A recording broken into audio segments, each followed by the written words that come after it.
नमस्कार, news for nation देख रहे हैं आप। आपके साथ मैं हूं ऋचा शर्मा। बिहार की जनता भगवान भरोसे बैठ सकती है, लेकिन सरकार के भरोसे नहीं। ये बातें कही है प्रेमचंद मिश्रा ने, जो कि कांग्रेस के एमएलसी हैं। लगातार सरकार पर हमलावर नजर आ रहे हैं और एक बार फिर से उन्होंने एक बड़ा सवाल किया है। दरअसल जिस तरह से बिहार में कोरोना संक्रमण का मामला लगातार तेजी से आगे बढ़ता जा रहा है, ऐसे में अब प्रेमचंद मिश्रा ने कहा है कि अब जाकर सरकार की आंखें खुलती है।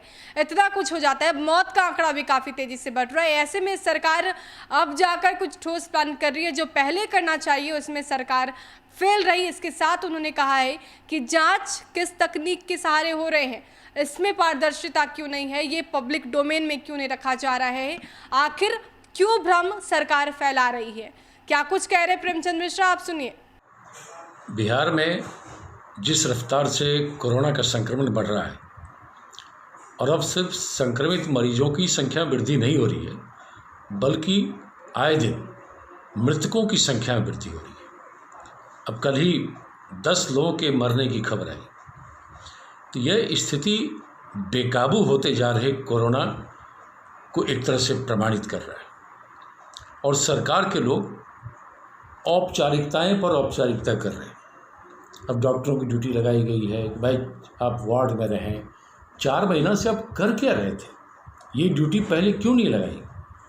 और जो आप टेस्ट कर रहे हैं, किस प्रकार के टेस्ट हो रहे हैं, ये आम जनता को नहीं पता है।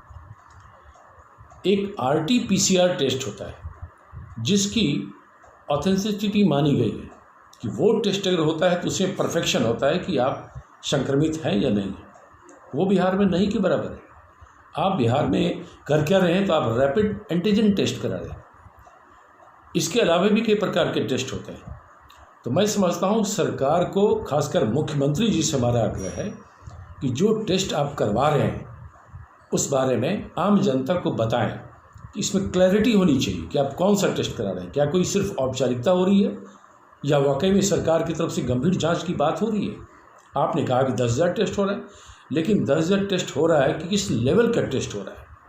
तो मैं समझता हूँ कि स्वास्थ्य मंत्रालय और खासकर मुख्यमंत्री जी ऐसे मामलों में राज्य की जनता को वास्तविकता की जानकारी दें, क्योंकि जो टेस्ट कराया जा रहा है वो गुणवत्ता वाला टेस्ट नहीं, वो महज एक औपचारिकता है। और ऐसे लोगों को फिर दोबारा, जिनको नेगेटिव होता है वो फिर से पॉजिटिव भी हो रहे हैं। तो मैं समझता हूँ कि बिहार में जो परिस्थिति उत्पन्न हुई है और जिस तेज़ी से संक्रमण ने राज्य के लोगों को और बड़े बड़े लोगों को भी अब चपेट में लेना शुरू किया है, यह स्थिति भयावह हो रही है। और कहीं न कहीं सरकार को अब वॉर फुटिंग पर काम करना चाहिए और ये बताना चाहिए कि पिछले 4 महीने से, जब से संक्रमण बिहार में फैलना शुरू हुआ, तब से लेकर आज तक आप क्यों सोए रहे? अब आप क्यों डॉक्टरों की ड्यूटी लगा रहे हैं? आप क्यों IAS IPS की ड्यूटी हॉस्पिटल में लगा रहे हैं? इससे पहले आपने क्यों नहीं लगाया?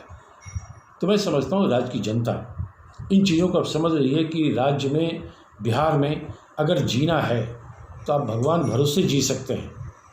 नीतीश और BJP सरकार के भरोसे आप नहीं जी सकते।